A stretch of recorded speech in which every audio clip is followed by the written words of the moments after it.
The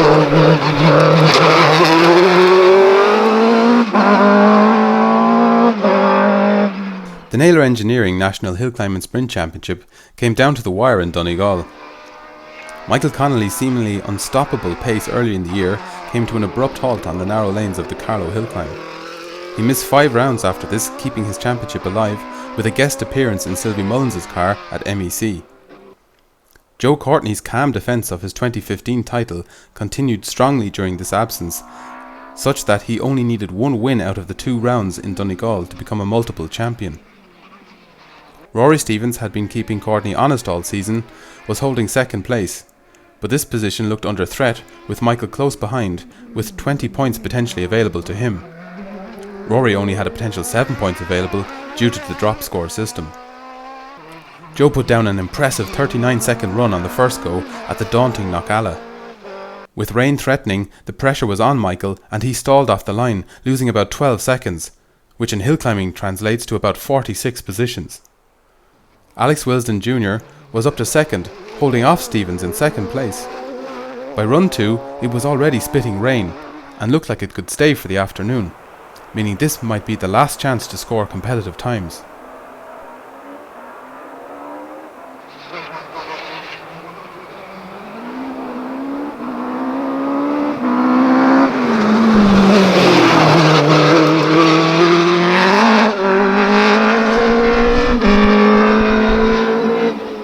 Joe did what looked like a perfect run in his Reynard, stopping the clocks almost a full second quicker than the first run.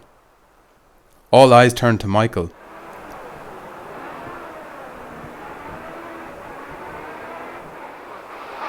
The Formula 1 powered Gould was laying down a sparkling time through the lower section of the course.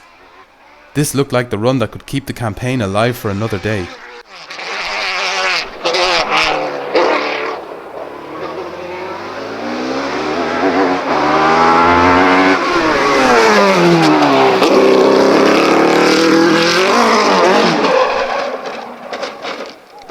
The car had stepped out of line on the final corner, and despite lightning-quick reflexes, it wasn't the slide Michael could hold on this bumpy section of road.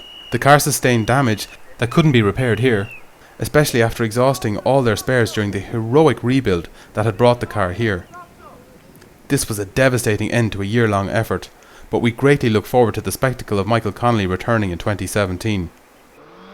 Joe tackled the hill again on run 4, but it was run 2 that won the championship.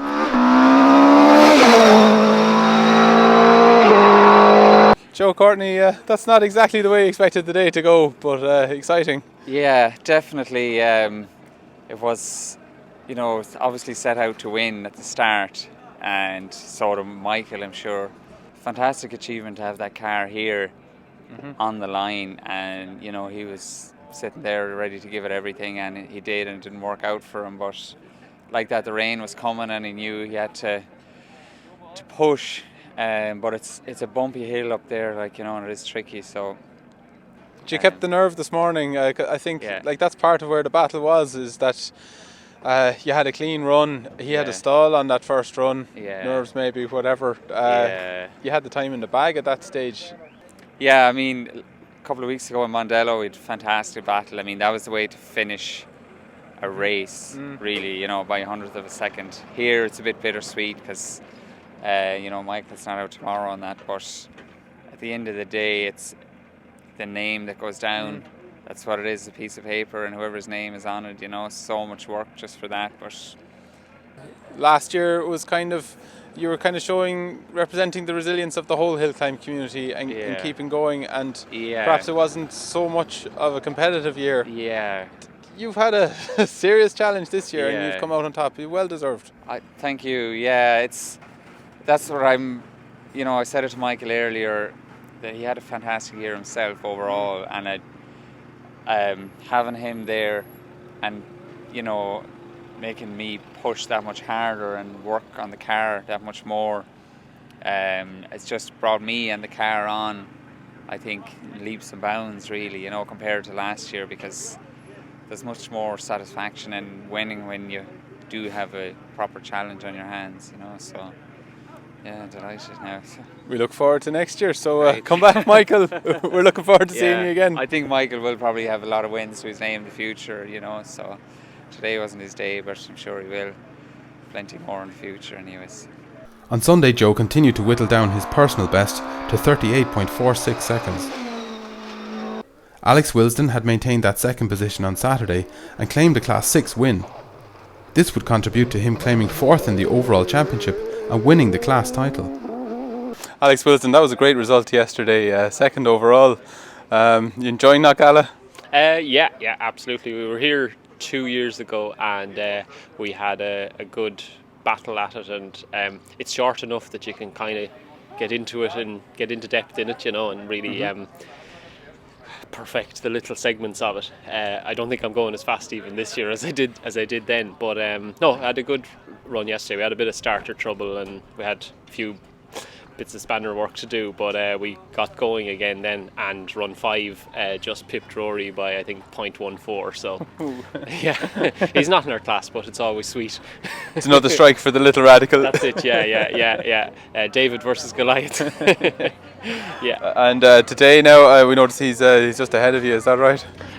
He is at the moment, yeah. I cleaned a cone out of it on my first timed run, so that didn't do me any good, and I got a run there now at 42.74, so there's probably a second to come out of that to get anywhere close to yesterday's time, and that would put me maybe back in close contention with Rory, so we'll see what run 3, 4 and 5 hold, fingers crossed. How has the class championship gone for you this year in the Hillclimbs?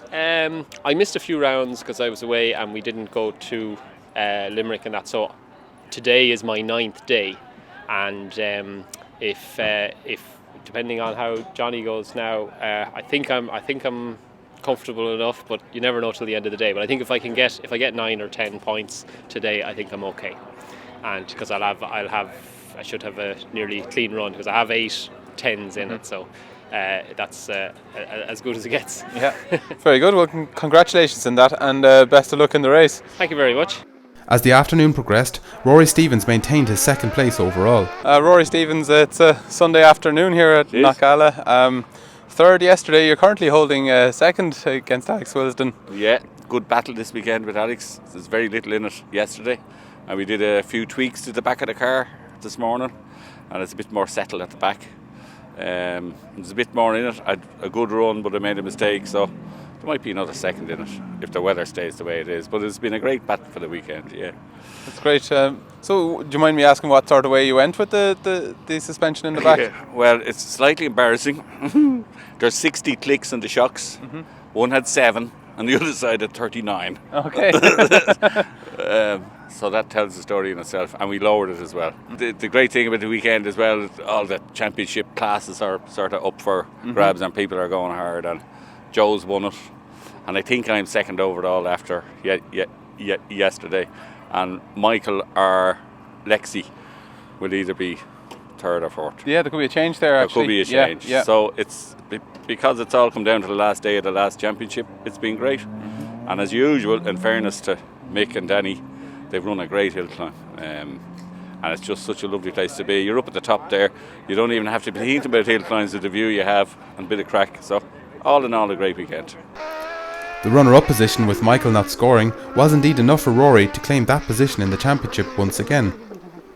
Connolly had done enough earlier in the season to take 3rd, an excellent result from only 7 scores out of a potential 9.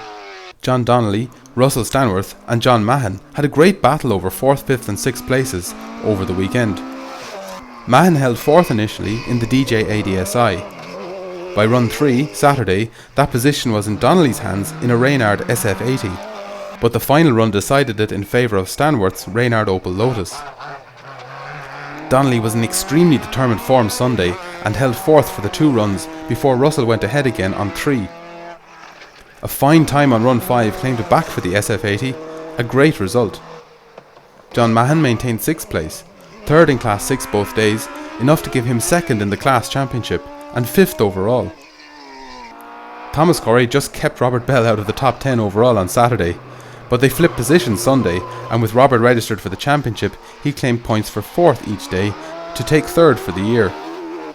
Gerard O'Connell was the fastest Saloon on Saturday in his 3B Ford Escort. Peter McKinley was just over 3 tenths behind, making sure of the class championship win from Brendan Keane in his Westfield.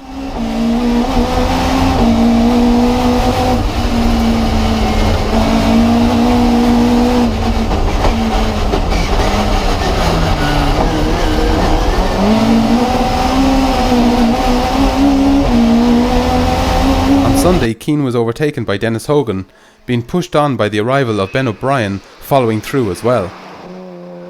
Dennis was second on the final day, with Ben third, a great result for this still developing car. Dennis claimed third in the class championship. Wesley Patterson was the fastest escort on Sunday, competing in and winning Class 16. Peter McKinley won Class 3B on Sunday, taking that class championship, but more significantly and poignantly, taking the Saloon Car Championship, which was both initiated and now in memory of his son Simon, whose escort records still stand amongst his other achievements. Well done, Mad Dog. Dennis Hogan was second in the Saloon Championship from Mark Carroll, who was third in the Turbo Starlet. Robert Dwan got his rockers sorted for a pair of wins in Class 3A and an 8th overall Sunday in the Falcon Mini. John Kennedy had already tied up this class championship in MEC from Peter Boggin. Vincent Deary was second in Class 3A both days and fastest tin top with front wheel drive. Another very fast front wheel drive was winner of Class 8 both days, Tommy Gardner.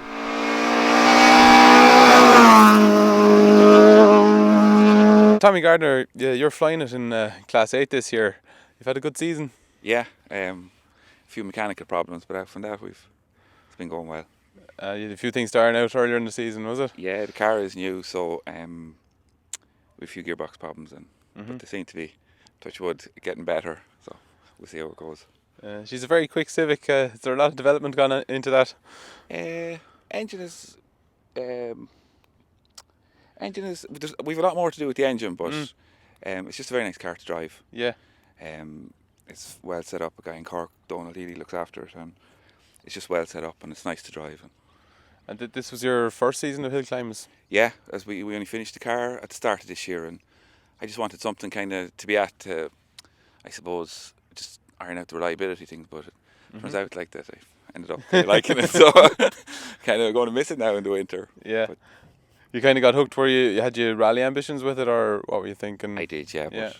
But my ambitions are normally a bit stronger than my ability, so no. I do have a lot of repairing to do after rallying. So, so you've done a lot of other rallying? Not really. I mean, we would have. I was 5 years kind of building this car, so I've been on the ditch for a lot of watching rallies. Yeah.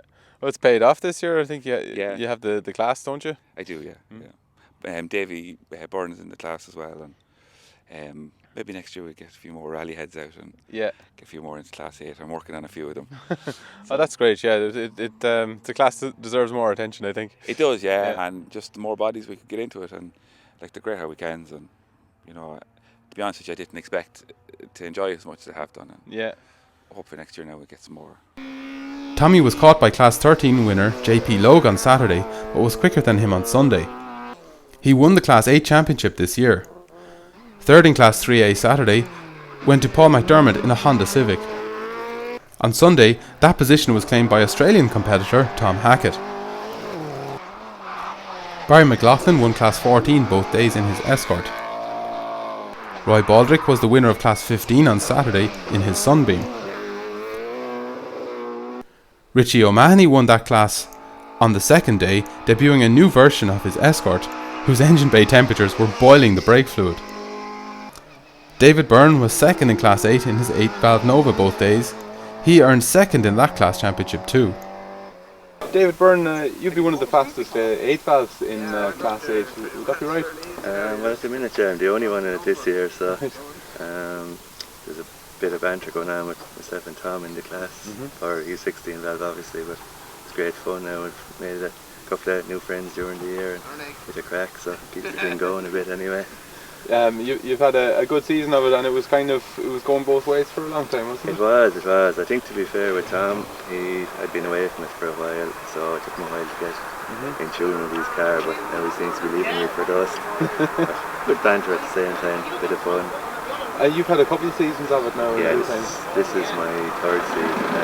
I come from a rallying background, but the lad I was navigating with gave up, so I bought this car fairly cheap and built it up to what it is now. It's great fun, and it's like one big family, to be fair. And this would be, Class 8 would be a rally class, so you can come pretty much straight out in a rally car into that, can't you? Yeah, that car really, I can put a spare wheel in it, and a passenger is ready to go as regards a rally. But it's good fun, to be fair, and a lot of the lads I know wouldn't be so bothered with the hill climbs because of the waiting around, but I've got my head around it now. Just bring enough tea and you're sorted, basically. It's kind of relaxing. It's a different feel, but the intensity of the competition when you actually get going is pretty strong, isn't it? It is, to be fair. Now it's great fun, and I think it makes a driver out of you if you can concentrate on where you're losing the time and get your head around the whole thing. You do tidy up your driving a lot because it's a case of split seconds decides it on the day, really. Yeah, and getting to tackle the same course with maybe 6 or 8 elements to it, you really can kind of hone it down over a weekend, can't you? You can. Unfortunately, today looks like it might be a bit damp, but maybe it'll dry out. But it's nice to be looking forward to the second day on the same hill, because you have your head around where you went wrong the day before and you try and work on that. So any plans for next year? Probably the same. I'd be hoping that they might split the class into 8 valve and 16 valve to make it a bit more fair. But if they don't, they won't stop us coming. But we're glad you're enjoying it that much, and it'd be great if we can make it more accommodating as well. Yeah, sure. Hopefully we'll have a chat with the lads over the winter now and see can they do something about it. Maybe the numbers won't be there to do what we'd like done, but if it does work out, it'd be great. It makes a big difference in power, doesn't it, the 8 valve? There is. I have about 150 horsepower, whereas a good Civic is probably 230, so there's a huge deficit. The only advantage I have with my car is it's quite light, whereas the Civic would be probably nearly a tonne. I'm only 800 kilos, so I have a little bit of an advantage in weight, but that's about it. Yeah, they're a well-proven car, the wee Corsa or Nova, aren't they? They are, to be fair now. I navigated in one for 6 years and I had the best time of my life navigating in one, really. It was great fun. But I know what the cars can do, but I don't think I'm really up to keeping up with the car at the minute. I'd say you're thereabouts at this stage. We'll get there hopefully, but you'd learn a little bit every day and build it up over time. There's no point in wrecking the car every day you go out, so over time we'll get there with a bit of luck. Alan Drew was third in Class 8 in his Honda Civic on the second day. Dara Fay continued to dominate Class 1A as he has done since round 7 in Carlow, with 2 more wins. His late start to the season meant he was only fighting for second in the class championship in Donegal. 2 second places after a very determined run by William Power denied him that by 1 point. William was back on the smaller diameter wheels for stability, but he soon found the limit of these too.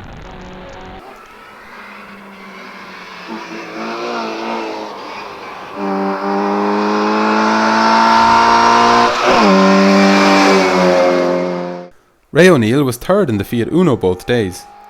Deirdre McKinley had the Class 1A championship sewn up already, and indeed with the top 3 in Class 7 taking the overall positions, she'll collect the award for Class 7 too.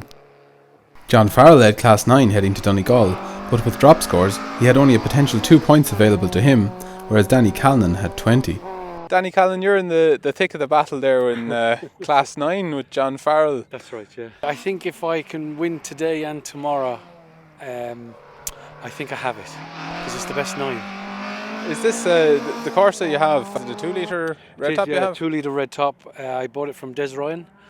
I bought it from Des there at the start of the year, and really with the aim of doing the hills, but also the rallycross. I like the rallycross, and they're a good bunch of lads as well, the lads that do the rallycross. So yeah, that's what I did. I'm not going to race it, as in the circuit racing. I'm just too old and too many young pups, you know yourself, so there's no point. Let them on, they can have it, but I enjoy the hills. They're good fun, and everyone is 1,000,000%. Everybody is 1,000,000%. I'm not just saying it because we're on camera. I genuinely mean it, So you've done rallycross this year. How many events has this car done this season? I've done a rallycross and 2 sprints. I did a sprint in Tina as well, but that didn't go too well. 5th and 6th gear went in the gearbox, which is really strange because I was only in 4th. All right. So I don't know how that happened, but anyway, there you go. These things happen, but it's all fixed. And David Byrne and Jackie Deegan did the gearbox, and it's a dog box.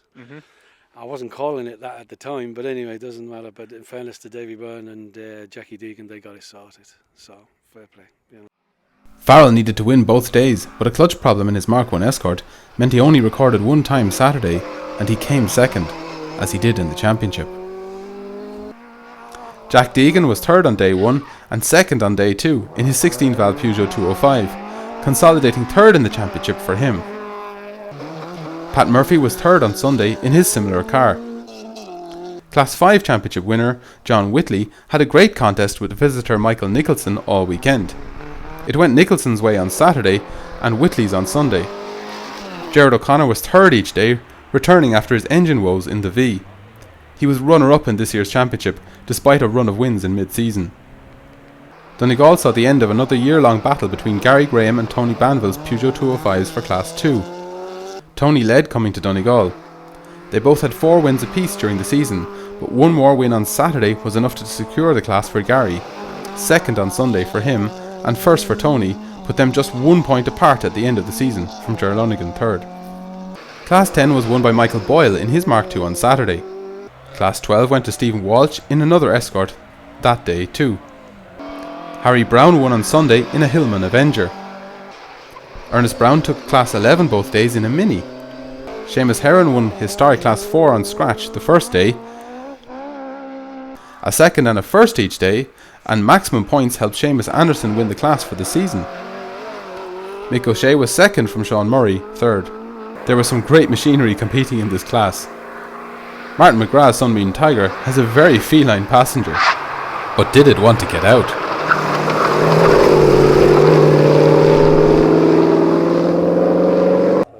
Martin McGrath, you've brought your Sunbeam Tiger out to play this weekend in Donegal.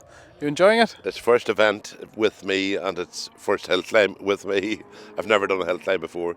I'm thoroughly enjoying it. Find it frustrating in that I can't improve my time so far. that happens to everyone. I think it takes time to start whittling it down. No, it does. You have to understand the car, and at the minute it's biting back at me. You're in at the deep end here with Knockalla. It's a hill with a bit of a reputation. So well, I've done Knockalla as a navigator in the rallies since 1970s. I have a trophy from Donegal 1972 and trophy from Donegal last year. Great stuff. So you should know your way up then. Well, I thought I did, but it's different from one side of the car and the other. Yeah. When your head's down reading the notes, or your head's up. Yeah, you're a brave man because, like on the rally stage, it's not only up; it's an amazing descent down the other side, isn't it? Oh, it is. Yeah, I love going down the other side. Yeah. I've done it once coming this way. Yeah. Back in the 70s, and it is more frightening. The top of the hill, it's just fresh air, and then you disappear. So that's your main other motorsport experience. Have you driven at all? This is I've driven in lanes rallies in the north, and I did a sprint in that last year, and this is the first proper event I've done. The sprint last year was just an exhibition. And is it a relatively new car to you? It's new to me, yes. It's about 2 years. The original owner built it as an endurance rally car. So it has done the Monte Carlo Historic and things like that. So it's quite a history to it. Yeah, tell us the story of this Tiger. Is he a resident before you got the car? No, it's a Sunbeam Tiger. So my partner bought a Tiger for it. And we just leave it in the back. We noticed, we saw you up the hill, and he was taking in the view as you were going around the corner. He's sitting across the car.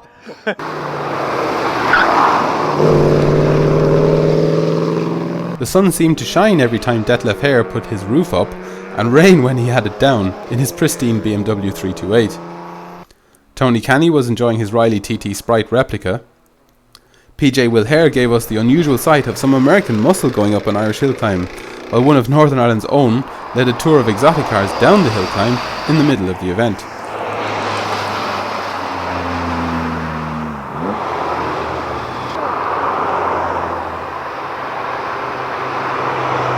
Ken McAvoy spoke to us about keeping a piece of Irish racing history going. Ken McAvoy, you're out enjoying the Donegal hill climb between the showers. Yes, indeed. In the old Graham. Yes, that's right. Yeah, this is Frank Nuttall's old car. It's a very famous car. It goes right back to 1955. Has a long history with lots of celebrity drivers over the years. So I bought it off Frank when he retired from racing, let's say 2 years ago, I think. And I put it all back together again, and it's going better than ever now. So I'm delighted with it. You've worked it back kind of to an earlier spec. You've changed the nose a little bit and That's right. The nose isn't quite the way I want it, but the limitations of my abilities with aluminium dictated the way it would be. So it'll be out next year with a better nose than that. But I have photographs of the car back in 56 and 57 with the proper nose cone. So based on those archival photographs, I'm going to change the nose for next year. Most important thing is to get it out this year and get it going. And it's going well, and I'm delighted. And have you done work with the engine as well? The engine was completely rebuilt. The engine had been left, in fairness, the engine had been left a little bit over the last few years of Frank's racing career, because I think he was getting he wasn't as let's say aggressive as he was before. Mm-hmm. So we took the engine apart, and we've got significantly more power out of it now, and I must say it's going very, very well. I'm delighted with it. It's amazing to think how much motorsport mileage this little car must have done. Absolutely. Tommy Graham built these. He built a dozen of these cars. No two are the same. When I first got it, and I asked does anybody have any plans so I could actually understand a little bit better about the car, and I was told that the way he built cars was with a piece of chalk he marked out on the garage floor the shape of the car, and he bent the chassis and the space frame around that. And once the car was built, the chalk was taken away and the next car was chalked on the floor. So there are no plans. And I have to say, when I was working on the car, I shouldn't say this, but basically there's no two dimensions that are the same. It's not even perfectly symmetrical. It's a Ford Special of the 50s era, when people had no money.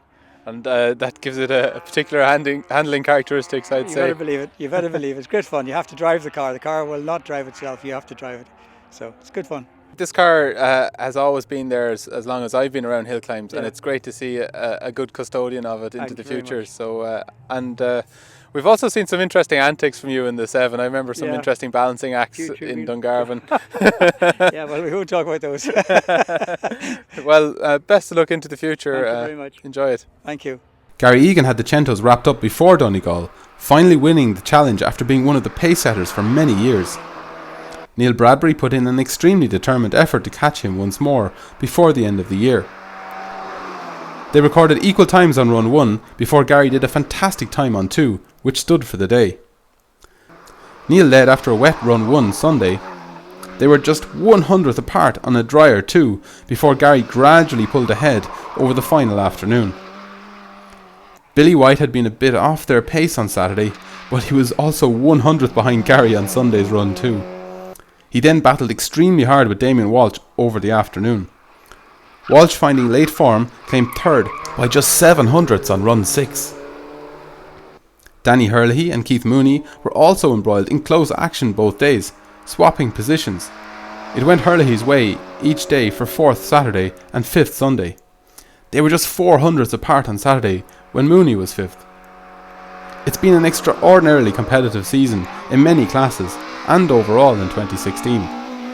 There's potential with some class structure tweaks that it could get even better in 2017. A winter of debate and in-shed tinkering now follows.